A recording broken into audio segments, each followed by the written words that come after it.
Good afternoon, everybody. Dave Nethers with you at a school that is well known for its championships. We're at St. Vincent St. Mary High School in Akron. This school, of course, well known for its athletic prowess, but this is a championship based on intellect, on education, on something other than academics. Yes. Thank you. Something not entirely physical.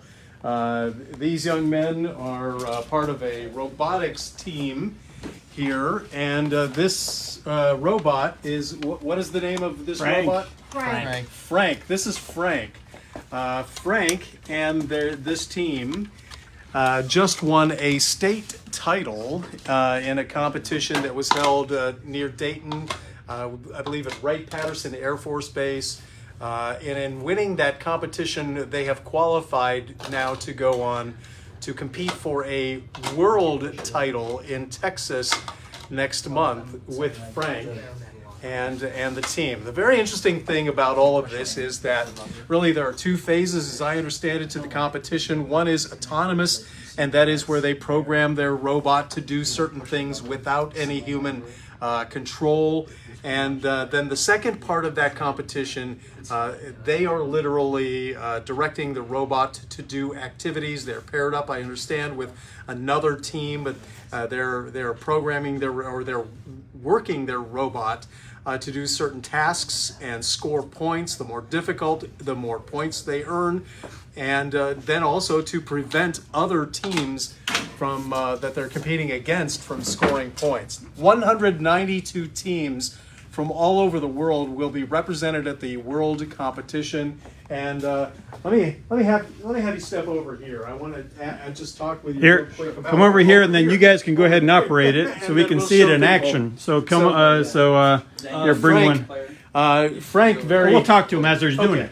Frank, very briefly, is quite an achievement and something that you've done since you folks who are now seniors have been freshmen. Is that right?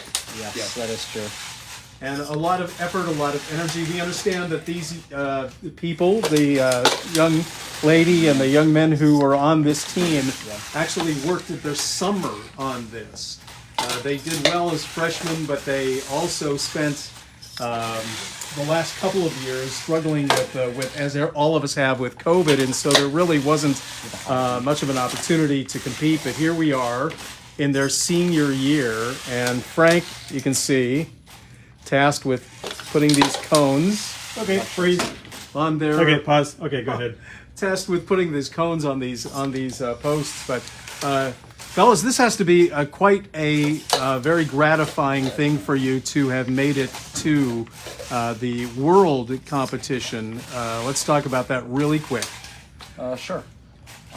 So, yeah, it's just been a journey. I mean, our entire senior year, we just spent dedicating pretty much to this.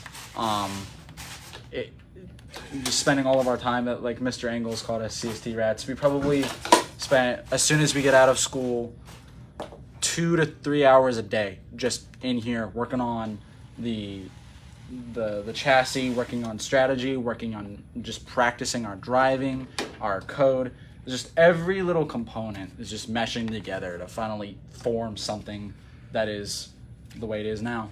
And the way I appreciate it now is that the team members here are literally every bit as important as the machine itself. But we're going to be talking more about this team and their accomplishments, the trophy that they brought now to say the new trophy they brought back to St. Vincent St. Mary, and what lies ahead for them next month. And we'll be talking more about that on Fox 8 News starting tonight at 4. Go, Frank, go. Go, Frank, go. He doesn't have any saws or anything in him. No, Much more. This is more of a collaborative strategic game than a... He doesn't destroy. He creates. He creates. Very cool.